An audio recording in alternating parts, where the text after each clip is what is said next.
My fiancée and her parents publicly humiliated my mother during dinner, so I called off the wedding and left them staring at their own shame.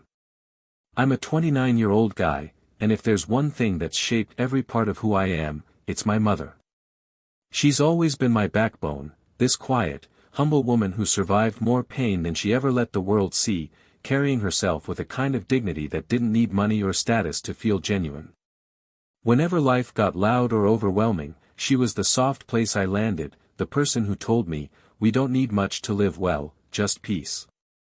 And maybe that's why I've always been so protective of her, because in a world that rewards cruelty and pretension, she has always been the rare good thing. When I met my fiancée, Brianna, it felt like a turning point, like life was finally giving me something beautiful in return. She admired how close I was to my mom, even said she found it rare that a man valued his family like that. I believed her. I believed every soft smile, every supportive word, every time she said, "Your loyalty is one of the reasons I love you." Back then, I thought I'd won the lottery. But from the very beginning, her family carried a different energy, one wrapped in wealth, entitlement, and unspoken judgments. They never said anything outright, but the tone always betrayed them. Comments slipped through like, "Your mom has such a simple lifestyle, doesn't she?" or, "She must find it hard to socialize in our circle." I told myself I was overthinking it. I told myself they didn't mean any harm. I kept trying to bridge the gap, inviting them to dinner, encouraging conversations, smoothing over their sharp remarks with uncomfortable laughs. I kept believing love was enough to merge two very different worlds. But even then, somewhere deep inside, I felt a quiet warning forming. A sense that the kindness I was offering was slowly turning into a doorway for disrespect neither my mother nor I deserved. And I had no idea how brutally that door was about to be kicked open. I wish I could say things got better after that, but looking back, the early signs were practically screaming at me, I just chose to muffle them. The comments from Brianna's parents started small, subtle enough that I kept convincing myself they weren't meant the way they sounded. Her mom would tilt her head and say things like, "Your mother is sweet, very traditional," with that stretch in her voice that turned traditional into outdated. Her father would chuckle and ask if my mom ever felt overwhelmed around people with more refined lifestyles. Every time it happened, something inside me tightened, but I swallowed it because I didn't want to start a fire before the families had even blended. Whenever I'd bring it up, Brianna brushed it aside like flicking dust off a fancy tablecloth. "Babe, you're reading too much into it," she'd say, waving her hand like the problem wasn't their words, but my sensitivity. "They joke like that with everyone. They don't mean anything serious. You're taking everything too personally." And each time she said it, I felt a little more gaslit, a little more unsure of whether my instincts were betraying me, or she was. Still, I kept trying. I told myself that once they spent more time with my mother, they'd see who she truly was, gentle, intelligent, and far more grounded than the entire lineage of wealth they came from. But the more I tried to bring our families together, the more I noticed the divide. They spoke to her differently, slower, patronizingly, like she was some fragile visitor in their world instead of a human being they should respect. One moment sticks with me vividly. Brianna's mother leaned over during brunch and whispered, "Are you sure she'll know how to behave at the wedding? It's quite upscale." The air left my lungs. I didn't react, not because I didn't want to, but because I didn't know how to react without exploding. And Brianna, sitting right beside me, didn't defend her. Not once. Not even with a glance. It was the first time I realized their disrespect wasn't an accident, it was a pattern. And it was only getting bolder. By the time Brianna suggested a formal pre-wedding dinner for both families, I was already uneasy, though I kept telling myself it would be fine. "It'll help everyone bond," she said, brushing my worries away with that polished confidence her family lived in. I wanted to believe her so badly that I ignored the knot forming in my chest. My mother, sweet as always, acted excited. She even asked me twice if her dress was nice enough and whether she should practice using the fancy forks. "I don't want to embarrass you," she whispered. That sentence alone nearly broke me. The night before the dinner, she laid out her outfit on the bed like it was a treasure, a soft blue dress she'd bought on sale after saving bit by bit. "Do you think it's appropriate?" she asked, smoothing the fabric with delicate fingers. "It's perfect, Mom," I told her, hugging her shoulders. "You don't need to impress anyone. Just be yourself." She smiled, but I could see the nerves underneath, because she already knew, on some level, that Brianna's family didn't see her as enough. Meanwhile, Brianna was obsessing over the restaurant choice. She insisted on an upscale place with a reputation for elegance, repeating that her parents preferred environments that matched their standards. I remember asking, "Do we really need something that fancy?" She sighed like I was being unreasonable. "It's just one dinner. My parents need to feel comfortable." And there it was again, the invisible line between us and them, drawn without hesitation. Even then, I kept hoping this dinner would ease the tension, prove that both families could coexist without condescension or humiliation. I imagined them laughing, sharing stories, slowly warming up to each other. But beneath that fragile hope was a sinking feeling I couldn't quite shake. A quiet knowledge that this dinner, meant to bring us closer, might just tear everything apart instead. When we arrived at the restaurant, the air already felt too crisp, too polished, like the kind of place where people whispered more than they spoke. My mother clutched her small purse tightly, her eyes darting around as if she was trying not to disturb anything. Brianna's parents were already seated, and the look they exchanged when they saw my mother's modest dress was small, quick, but unmistakable. A polite smile stretched across their faces, but their eyes told a different story, judgment wrapped in courtesy, like poison in a glass of wine. "Mrs. Hall," my mom said softly as she approached the table. "It's so lovely to finally meet you in a relaxed setting." Brianna's mother gave a thin smile. "Yes, well, this restaurant is a bit more formal than what some people are used to, but I'm sure you'll be fine." My mother's smile wavered, just for a moment. Brianna didn't say anything. Not even a gentle correction. I sat down, feeling the tension wrap around my shoulders like a weighted blanket. The silverware gleamed under the dim lights, and the scent of buttered garlic and expensive wine floated from nearby tables. My mother tried to contribute to the conversation, complimenting the decor, asking polite questions, but each attempt seemed met with tight-lipped responses or condescending nods. Brianna kept shifting in her seat, as if embarrassed by my mother's natural warmth, her softer tone, her unforced sincerity. At one point, I saw Brianna's father glance at my mother's dress again, then lean toward his wife. She whispered something behind her hand, and both of them exchanged a stifled laugh. My mother pretended not to notice, even though I saw her fingers trembling slightly as she lifted her water glass. I tried steering the conversation toward neutral topics, hoping to smooth things over, food, travel, wedding plans, but every word felt like it was landing on cold, polished marble. No warmth. No sincerity. Just that silent, suffocating judgment. And as I watched my mother shrink into herself, offering smaller and smaller smiles, a quiet dread started forming in my stomach. It happened so fast I barely had time to react.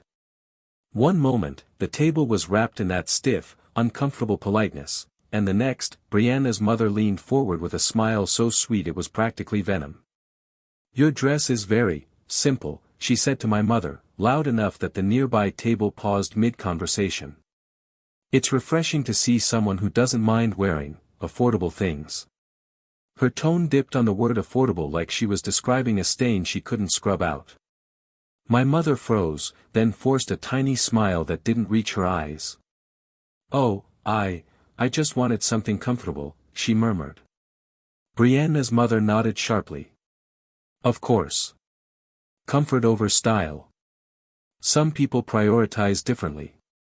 I felt heat crawl up my neck. "Mrs. Hall, that's unnecessary," I said quietly.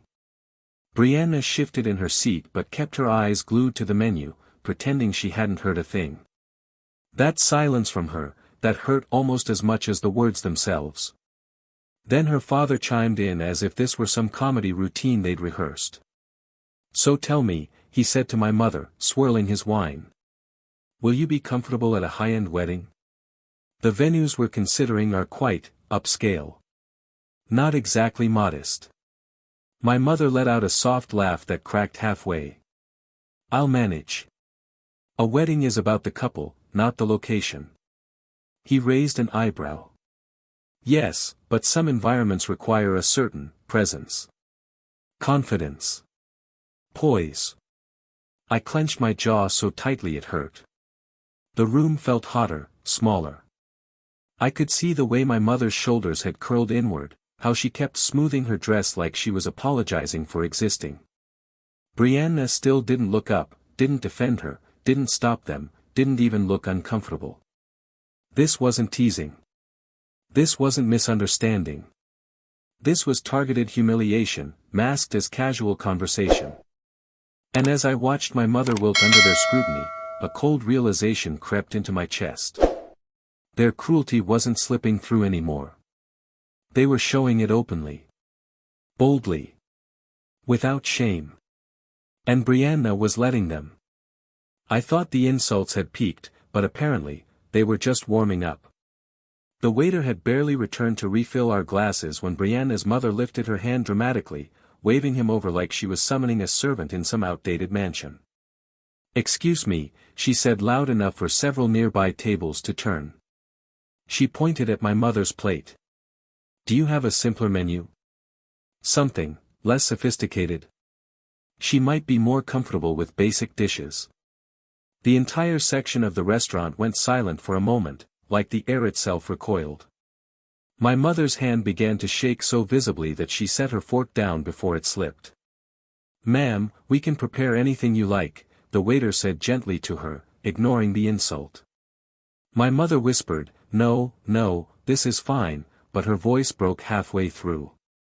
Brianna let out a small laugh, quiet, but unmistakably aligned with her mother. It's just a misunderstanding, she said, placing a hand on my arm. Mom likes things a certain way. I jerked my arm away, unable to hide the shock and disgust on my face. I looked around and saw people watching, strangers with expressions ranging from disbelief to pity. My mother kept her gaze low, blinking rapidly, her shoulders trembling as though she was trying to hold herself together with threads. And suddenly, it hit me like a punch to the chest, these people, the family I was about to marry into, weren't just disrespecting her, they were performing her humiliation in front of an audience. The waiter walked away awkwardly, and Brianna's mother leaned back with a satisfied smile, as though she had just corrected a child. My mother lifted her napkin to her eyes, pretending she had something in them, but I saw the tear that slipped out anyway. I felt something inside me snap, something deep, something old, something tied to every moment I'd ever spent protecting her from the world. Because this wasn't ignorance anymore. This was cruelty delivered with intention. And for the first time that night, I felt the future I imagined start to fracture. As if the universe was whispering, this is the family you're about to marry into. Are you sure you want to keep walking toward them? My pulse was pounding so hard I could hear it in my ears. I leaned toward Brianna, my voice low but shaking with anger. Say something, I whispered. Defend her. Stop them. She blinked at me, confused, as if I'd interrupted her peaceful dinner for no reason at all. Why are you making this a big deal, she muttered, eyes flicking toward her parents like she needed their approval before having her own thoughts. I stared at her, stunned. They're humiliating my mother, I said through clenched teeth. Brianna rolled her eyes. You're being dramatic. My mom didn't mean anything. Your mother is just sensitive. Sensitive? I repeated, my voice cracking with a mix of disbelief and rage. Yes, she said sharply. She's overreacting. We all know she's not used to this environment. Each word felt like a blow. Not accidental. Not hesitant. Clear. Intentional. Aligned with them. I stood up and motioned for her to step aside with me. We walked a few feet from the table, but the humiliated silence behind us still clung to the air. What is wrong with you? I hissed. "What's wrong with you?" she shot back. "You're embarrassing us. If you just relax, things wouldn't be so tense. Your parents insulted my mother, directly, repeatedly." She folded her arms. "It's not my fault she can't handle a little teasing." I felt something cold settle in my chest. "Teasing doesn't make someone cry, Brianna." "She's crying," she laughed lightly. "God, she really is dramatic." When we returned to the table, the sight that met me nearly broke whatever was left of my restraint. My mother was apologizing to them, apologizing for causing discomfort, apologizing for being unfamiliar with fancy places, apologizing for making the evening difficult. Every word made her voice smaller. And Brianna's parents? They sat there like royalty accepting tribute. Something inside me shifted then, some line I didn't even know existed. Because I finally understood this wasn't a single bad night. This was who they were. And who Brianna had chosen to become. And as I watched my mother shrink into herself, I knew the night was nowhere near finished breaking. I thought the night had already hit its lowest point, but I was wrong, so painfully wrong. As we sat back down, trying to salvage whatever dignity was left, Brianna's father lifted his wine glass and said, in a tone dripping with smugness, "Well, marrying into our family will certainly be an upgrade your mother never imagined." He said it loudly, purposefully, making sure the nearby tables heard every syllable. A few people gasped. One woman even shook her head. But my mother, she flinched like the words had struck her physically. She whispered, I think I'd like to leave now," her voice trembling so badly it barely rose above the clink of silverware. Brianna sighed, and said, "See? This is exactly what I meant. She's too emotional." I snapped my head toward her. "She's not emotional, she's being attacked." "She's overreacting," Brianna muttered, arms crossed. My dad was joking. Her father chuckled behind us. "Yeah, son, lighten up." My mother pushed back her chair slowly, like her body had become too heavy to move. Her cheeks were wet now, quiet, unhidden tears sliding down her face, and she didn't bother wiping them away. Seeing her cry so openly, so helplessly, shattered something deep inside me. My entire childhood flashed through my mind, her working double shifts, her sewing my clothes, her skipping meals when money was tight, her shielding me from every hardship she could. And now, these people were tearing her apart like she was nothing. "Please," she whispered to me. "Take me home." Her voice cracked on the word home, like she was begging for escape. Brianna looked irritated, almost inconvenienced. "Can we stop being dramatic? We haven't even ordered entrees." That was it. That was the moment the final thread snapped. I looked at my mother, my quiet, gentle mother who had never hurt anyone, who never asked the world for anything, and I knew I had failed her by letting this go on even a second longer. Because this wasn't just disrespect anymore. It was cruelty. Calculated. Public.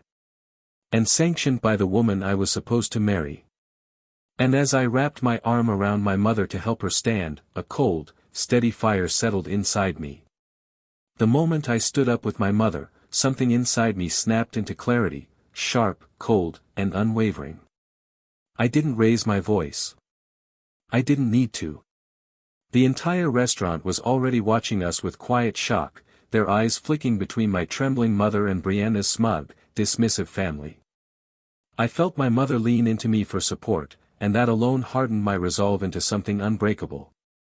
These people didn't deserve her presence, and they sure as hell didn't deserve mine. I turned back toward the table, my voice steady. "I'm done," I said. "This wedding isn't happening." Brianna's mouth fell open. "What? Are you crazy?" Her mother scoffed loudly. "Oh please, stop being dramatic. Sit down and stop making a scene." Her father muttered, typical, under his breath, as if I'd just proven some stereotype he'd invented. I didn't sit. I didn't apologize. I didn't soften anything. You humiliated my mother, I said, letting each word land like a stone. Not by accident. Not as a misunderstanding. You did it intentionally. And I'm not marrying into a family that treats her like trash. Gasps rippled through nearby tables.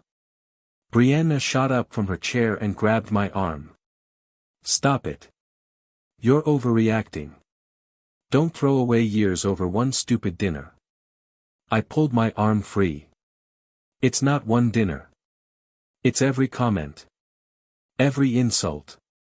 Every time you sat there and watched them tear her apart and said nothing. Her face twisted with panic. This is insane, just stop. But it was too late. Something irreversible had already shifted. My mother whispered, "You don't have to do this," but I shook my head. I should have done it sooner.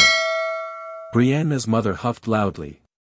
If you walk out now, don't expect us to welcome you back.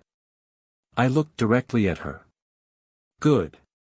The room had gone silent, completely, utterly silent, like everyone was afraid to even breathe. And as I stepped away from that table, with every eye following me, I felt a strange, powerful calm settle over me. Because for the first time that night, I wasn't ashamed. The moment my mother stood up, still trembling, something inside me hardened into absolute clarity. I didn't raise my voice. I didn't pound the table. I simply stepped forward, placed a steady hand on her shoulder, and turned toward Brianna and her parents. The entire restaurant was watching us now, not because I wanted an audience, but because their cruelty had already created one. My mother kept whispering, "I'm sorry. I'm so sorry," like she had done something unforgivable, and hearing that broke me in ways I can't explain. I straightened my back and said, loud enough for every nearby table to hear, "There won't be a wedding." Brianna's head snapped up. What? Her mother gasped. Her father scoffed like I was joking. "I'm calling off the engagement," I said, my voice steady even as my hands shook. My mother will never again sit at a table with people who think humiliating her is entertainment. Brianna scrambled up from her seat so fast her chair screeched. "Baby, stop. Stop. You're making this into something it isn't." "It is exactly what it is," I said. "She embarrassed herself," Brianna hissed. "No," I replied. "She was humiliated by all of you." Her father stood, trying to tower over me. "Don't be stupid, boy. You're throwing away a future most people would beg for." I stepped closer. "If this is what your future looks like, I'll gladly walk away from it." He opened his mouth again, but the restaurant had gone too quiet, too tense, for him to regain the upper hand. Brianna grabbed my arm. "Don't do this, please. We can talk later." I pulled my arm free. "I don't want later. I want respect. And you've shown me tonight that you don't have any for my mother, or for me." My mother was crying silently beside me, guilt etched across her face. I took her hand. And with every pair of eyes in that room heavy on us, I turned and walked away, knowing the final break hadn't even hit them yet. Because the real impact was still coming. The cold air outside hit us like a wave, sharp and grounding after the suffocating tension inside. My mother clung to my arm, still apologizing under her breath, her voice trembling so badly that it barely sounded like her.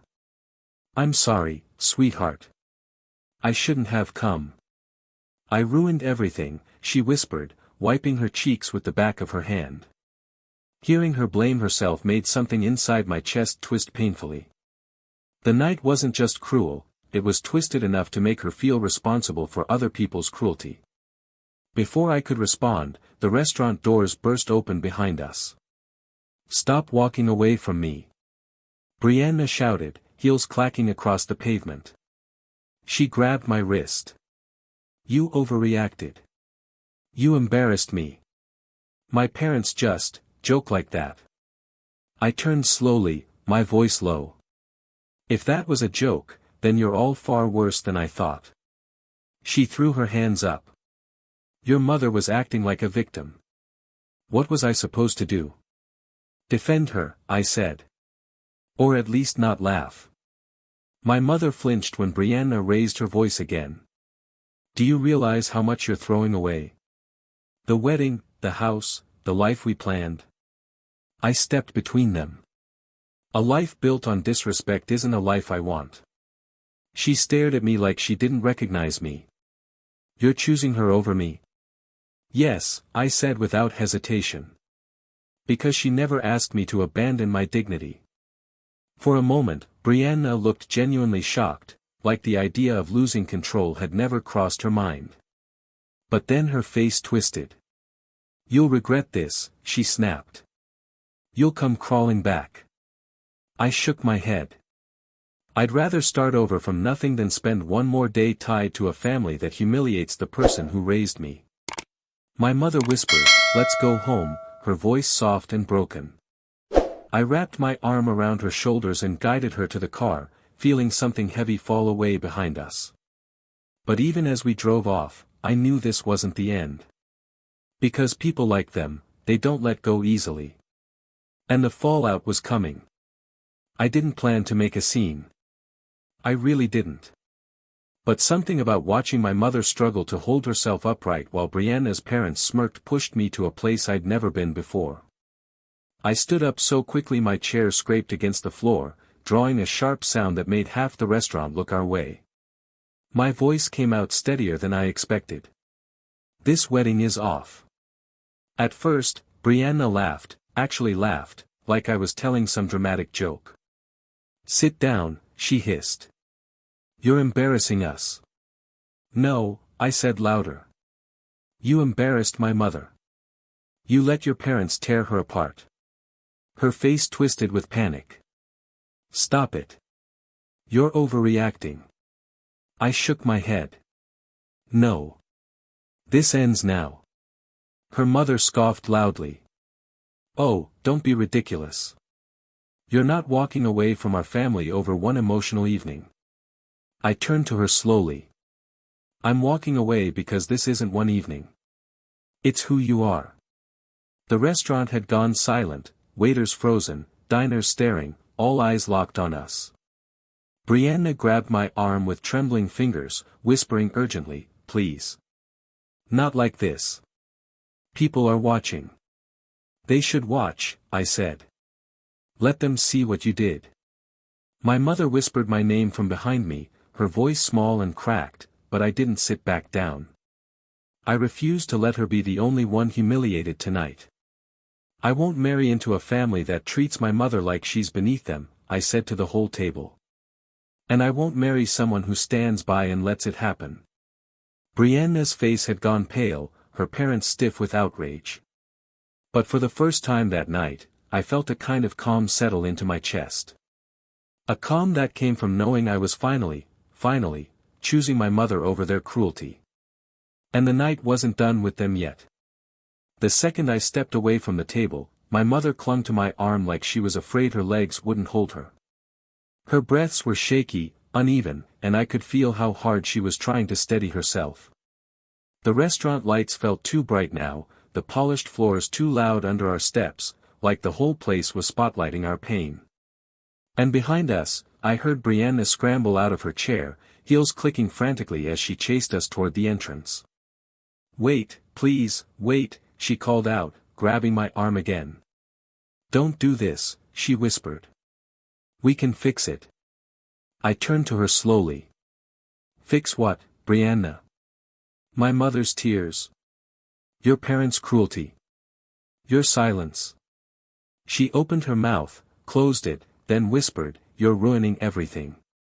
No, I said, I'm saving myself, from all of you. My mother tugged my sleeve gently. Don't fight. Let's just go home. Even then, after everything they had put her through, she wanted peace. That's who she was. And that's why this hurt so much. Brianna's voice cracked. You're really choosing her over me? I stared at her like she'd spoken a foreign language. She raised me. She protected me. She never made me feel small. And you stood there while your parents tore her apart. Her face fell, panic replacing indignation. I could see the reality dawning on her, she wasn't in control anymore. Not of me. Not of the narrative. Not of the future she thought she owned. My mother whispered, "I'm sorry for ruining tonight." I stopped dead in my tracks. You didn't ruin anything. They did. Brianna did. I turned back one last time to look at the table where her parents sat stiffly, pretending they weren't rattled. And as I held the door open for my mother, I felt the last remnants of that life, the wedding, the illusion, the hope, fall away. But the fallout from this night was only beginning. The next morning, my phone blew up like someone had set off a grenade inside it. Missed calls. Voicemails. Paragraph-long texts stacked one after another. Brianna, her mother, her father, each message more desperate or manipulative than the last. I didn't answer a single one. Brianna's first message, "You made a scene. My parents are devastated." Another, "They didn't mean it the way it sounded." Then, "Can we talk? You owe me that much." And finally, "If you walk away from this, you'll regret it." I deleted every single one without replying. The messages from her parents were worse, long lectures disguised as apologies, blaming miscommunication and sensitivity issues. They said things like, "Your mother misinterpreted harmless comments," and "We didn't realize she was so emotionally fragile." As if the cruelty had been a misunderstanding, as if the humiliation had been accidental. But what struck me most was how none of them apologized to my mother. Not once. Meanwhile, something unexpected happened. Friends, co-workers, even distant acquaintances reached out after hearing pieces of the story. People who had seen parts of the restaurant scene messaged me saying I did the right thing. A woman I didn't even know emailed me, "Your mom deserves better. You did right by her." Brianna sent one last message, the longest yet, a wall of text about stress, wedding pressure, misjudgments, second chances, and how our love shouldn't end over one night. She begged. She pleaded. She blamed everything except herself. I finally replied with one sentence, "You only cared when people started talking." Then I blocked her. Blocked all of them. The silence afterward felt foreign, but freeing. Still, deep down, I knew this wasn't the end of the story. Because walking away from people like that is never simple. And some consequences were still making their way toward me. When my mother stood up, her hands shaking, something inside me snapped so sharply it felt like a bone breaking. The restaurant noise faded into a dull buzz, and all I could focus on was the way she kept her eyes down, as if she was the one who had done something wrong. I rose slowly, not with rage, but with a terrifying calm that felt like it didn't even belong to me. My voice didn't crack, didn't tremble, it came out steady and cold. "This wedding is off," I said, loud enough for half the restaurant to hear. The impact was immediate. Conversation stopped. Forks froze mid-air. Even the clinking glasses stalled. Brianna's head whipped toward me, her face draining of color. "What?" "Stop it," she hissed. "Not here. You're embarrassing me." "No," I said, turning to face her fully. "You and your family embarrassed my mother. I'm just ending it." Her mother scoffed. "Oh, please. You're being childish." Her father chuckled. "He's bluffing." But I didn't blink. "I'm done," I repeated, each word landing with the weight of a ham.